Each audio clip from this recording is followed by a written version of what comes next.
If you're looking for parts for this laptop, go to our website and use this coupon for a 5% off discount.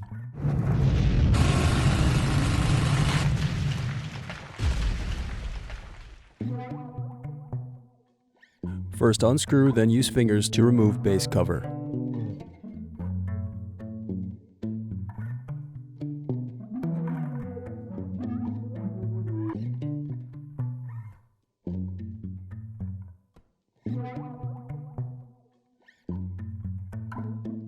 Now unscrew and disconnect battery.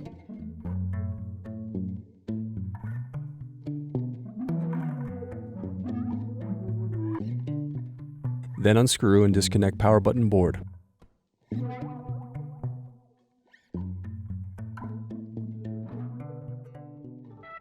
Thanks for watching. Don't forget to like and subscribe if you enjoyed this video.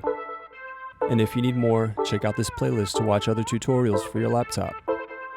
You can also click here to find parts for your laptop at partspeople.com.